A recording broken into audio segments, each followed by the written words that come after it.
ബോഗിൻവില്ല എന്ന ചിത്രത്തിൻ്റെ official OTT release തീയതിയാണ് ഇന്നൊരു വീഡിയോ ഭാഗത്ത്. ഒപ്പം ചിത്രത്തിൻ്റെ ഒഫീഷ്യൽ OTT റിലീസ് അപ്ഡേഷനും വീഡിയോയിലേക്ക് മുൻപ് വീഡിയോ ലൈക്ക് ചെയ്യുക, ചാനൽ സബ്സ്ക്രൈബ് ചെയ്യാൻ വേണ്ടി ശ്രമിക്കുക.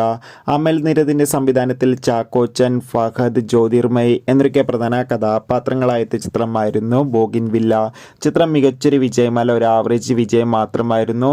എന്നാലും എല്ലാ സിനിമാ പ്രേമികളും ഒരേപോലെയായിരുന്നു ബോഗിൻവില്ല എന്ന ചിത്രത്തിൻ്റെ OTT റിലീസിനായി കാത്തിരിക്കുന്നുണ്ടായിരുന്നത്. ഫൈനലി ചിത്രത്തിൻ്റെ OTT അവകാശങ്ങളൊക്കെ സോണി ലീവ് എന്ന OTT പ്ലാറ്റ്ഫോം സ്വന്തമാക്കിയെന്ന് കൺഫേം ആക്കിയിട്ടുണ്ട്. അങ്ങനെ കാത്തിരിപ്പിനൊടുവിൽ ചിത്രം എന്നായിരിക്കും OTT റിലീസ് ചെയ്യുക എന്ന് ഇപ്പോൾ ഒഫീഷ്യലായി കൺഫേം ആക്കിയിട്ടുണ്ട്. ബോഗിൻവില്ല ഈ വരുന്ന ഡിസംബർ 13-ാം തീയതി OTT റിലീസ് ചെയ്യുക. അതുകൊണ്ട് തന്നെ ചിത്രം ഇന്ന് അർദ്ധരാത്രി 12 മണി മുതൽ നമുക്ക് സോണി ലീവ് എന്ന OTT പ്ലാറ്റ്ഫോമിലൂടെ ആസ്വദിക്കാം. എന്തായാലും ചിത്രത്തിൻ്റെ OTT റിലീസിനായി നമുക്ക് കാത്തിരിക്കാം. കൂടുതൽ സിനിമാ വാർത്തകൾക്കായി ചാനൽ